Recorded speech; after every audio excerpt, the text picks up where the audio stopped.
Guys, cool guys. Hello, hello, hello, hello, hello, hello. Test the mic one, two. We're live, we're live, we're live, we're live. Okay, this is just another day. Um all right. Hello there, good morning, good evening, good afternoon, whatever time you actually decide to open up this video.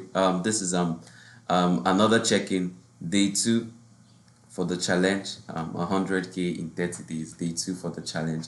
And basically, I decided to make this check-in as fast as possible, so I could have the rest of my day to actually put in some work, right? So basically, today I really just want to talk about a few things. I'm going to talk about my plan for the day. As you could see, that's our software. That's basically our product to launching 100K in 30 days. So, okay, Collapse Pay, right? It's a product we've been working on. I've been working on for a while, and you guys will get to see very soon, very soon, very soon, very soon, very soon, very, very soon, very, very soon. All right, let's just get back to business. So today is another day. This is day two of the challenge, and I just decided to make a short video, talk about what I'm going to be doing today. It's morning here, right? I'm making this early in the morning because I'm not sure I have access to my setup throughout the day.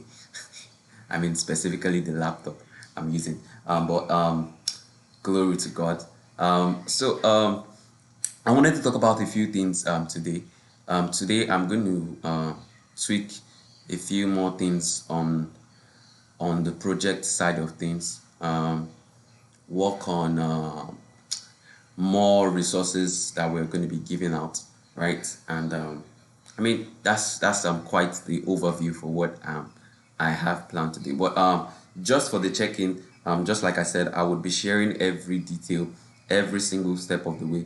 I want to talk about two key topics today. I want to talk about personally in the faith side of things, right?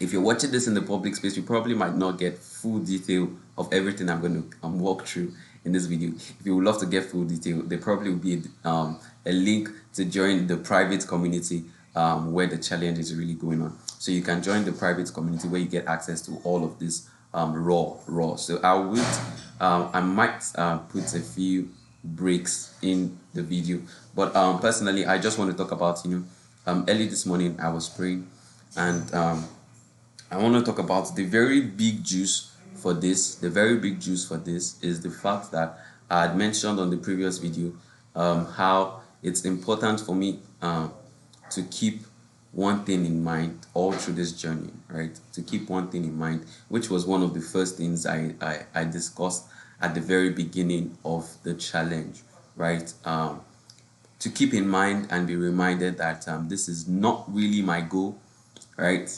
There's someone backing this up, and that's why it's a faith challenge. There's someone backing this up, and while I was praying, there was a more intensifying, right, on this particular note, to be reminded that somebody is invested in this. Somebody literally paid heaven and earth, heaven and earth for this. He paid everything he got for this. That's the first side of thing I want to talk about. I mean, if that's you and you really need a word on something you've been working on. I mean, I really needed to talk about the fact that I think I mentioned that on the check-in yesterday that there's that peace and there's that advantage that comes with doing something not out of the strive of it, not out of you're trying to like your it's in your efforts to actually bring that to life, right? There's an advantage that comes with being at peace while you're going on a journey, being at peace even while you're in the process of while you're in the making, being at peace because of that the goal is sure and clear. So there was this reminder in my prayer that to be reminded that this is not something of myself. This is something right somebody is invested in. So I shouldn't be thinking of a fail-safe plan. Me thinking of a fail-safe plan is pride, and while I might not have the in-depth walkthrough to actually help you unlock what I actually have in my mind right now, right? Talking about the fact that the Bible says The same power that raised Jesus Christ from the dead is the same power at work in us. The same power He makes available for us, right? The same power He makes available for us. And many of us don't know how much Christ has invested to actually see that we become sons of God. Usually, before now, right, before this challenge, I said one of the biggest problem was I didn't believe God was interested in stuff like this. I felt like it was just my goal, and it was my also at the end of the day I needed to. It's a lonely walk, and it led to a lot of rebel, and the way I saw myself and stuff, like it was a struggle. But until that particular point where it was like as if it just clicked that even everything I've been thinking about all along, he had this plan in it. Even while I felt like this was a goal I've been wanting, it wasn't just like this was all part of the plan. It was all part of the plan. It was like it was like he reviewed everything else, right? It's like you have a project map, maybe an architectural drawing of what a house should look like, but you don't have what it actually takes to build the house. So the one key ingredient that makes the house happen, let's say money, right? So that was what I was lacking. So I had all the plan laid out, and I was thinking this was my also how am I going to build this house? And 2 days before my birthday, which is what I repeatedly shared, that one key that was missing all along, God sorted that particular night. And trust me, it's a game changer. There is no fail safe plan for this. There is no fail safe plan for this. It's 100K in 30 days. There's no fail safe plan for this.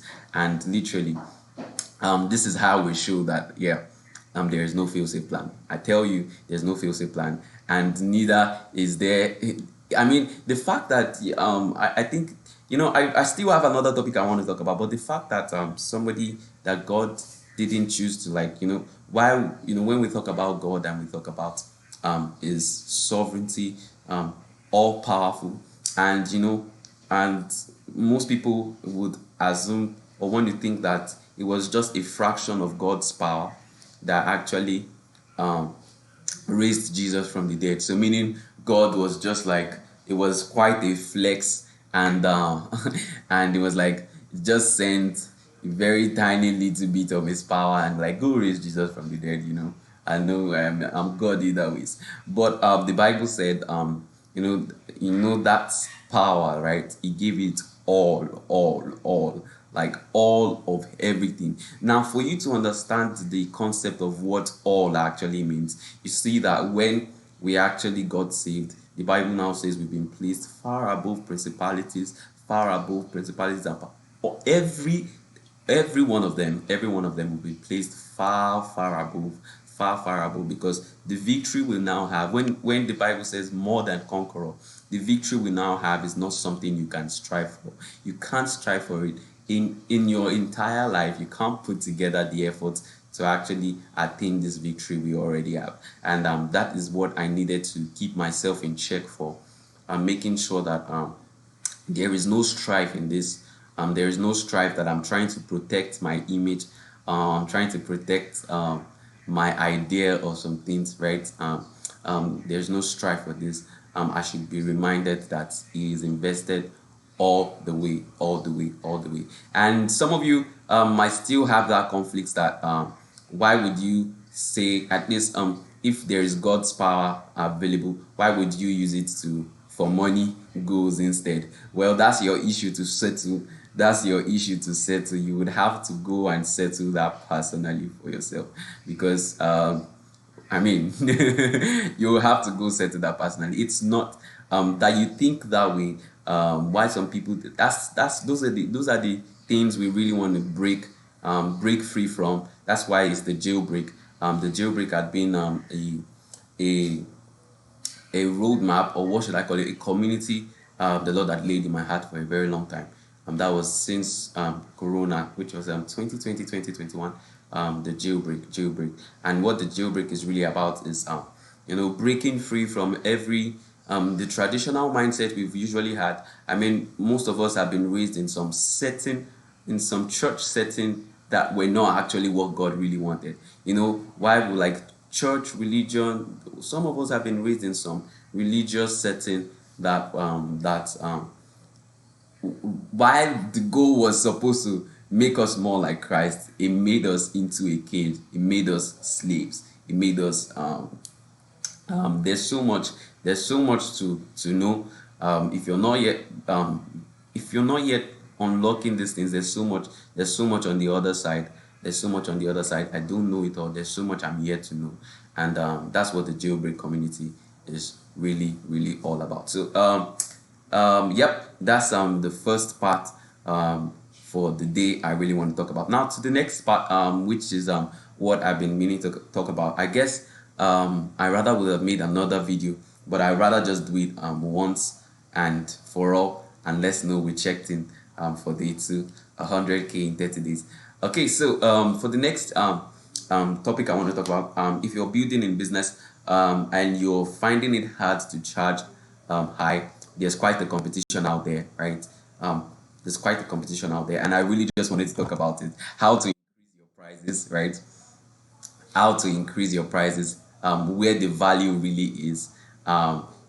While you might have a business right now you're doing, and there are just like 100 other people plus in the same business industry where you currently operate, and almost all of them are just quite like your neighbors. So meaning it's not like you have somebody far off to compete with. You have somebody that is literally living side by side to compete with. So meaning your proximity of clients, that kind of circle, right? Well, I just really wanted to share something with you. The value, right? Like I said, I'm just being raw, but I mean, I had this in mind, and I really just wanted to talk about it.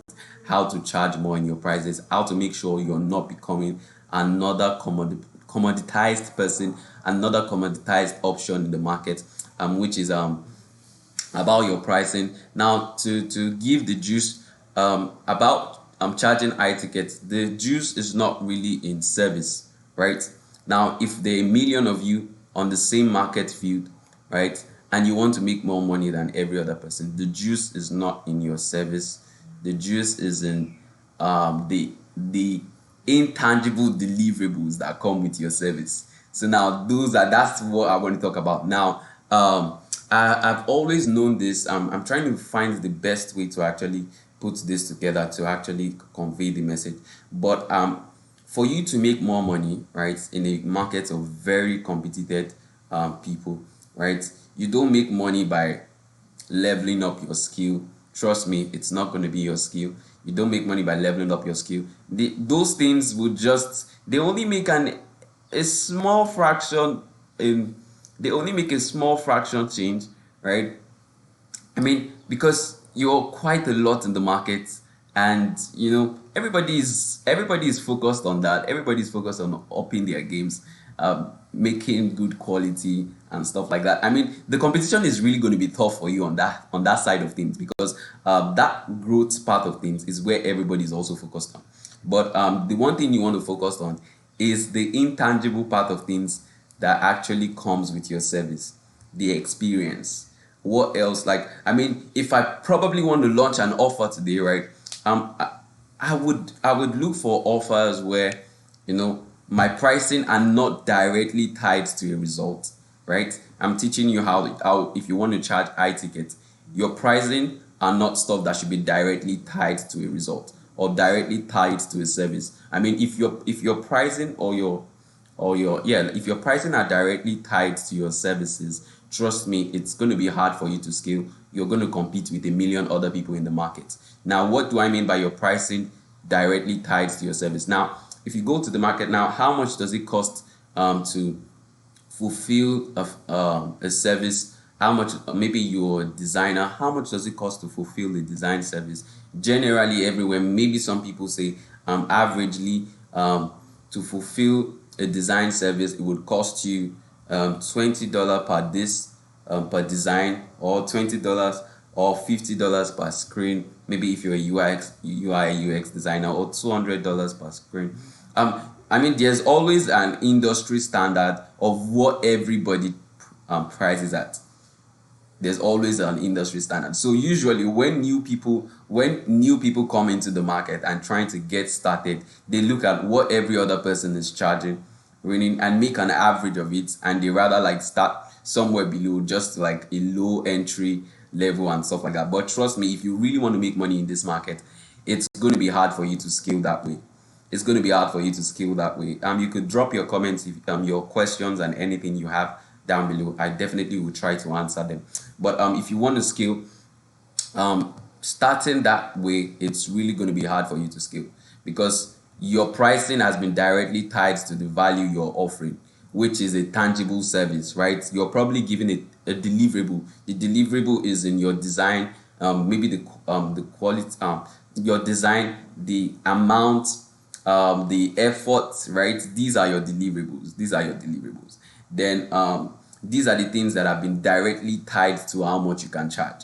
And some of these things you can't change. You can't change the outcome of these things. These are not things you can really tweak. I mean, it's like 1+1, you would always get to 1+1, you would always get to. So there is no quick variable for you to actually multiply your income when you're charging that way. This is how a lot of people do it.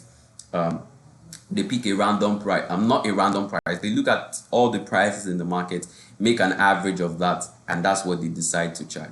It's going to be hard for you to scale if you go that route, because you're just another option in the market. Now, let me walk you through some of the fastest way if you want to grow profits in this competitive market. Now, you look for delivery that cannot be directly, you look for deliverables that cannot be directly attached to a monetary value. These are the things you scale. These are the things you scale. Deliverables that are not directly attached to, that are not directly tangible. This is where the money really prints. The money doesn't print from how well you deliver your service. There are a lot of people that can work on that and tweak on that. The money, the money does not come by how well or the number of screens you deliver. I mean, that's where, I mean, if everybody is delivering 50 screens for if everybody is delivering one screen for $10, and you decided to say, I'm going to do 5 screens for the same $10, well, that's cool, but you're not making any money. You're working more. You're working even more than the market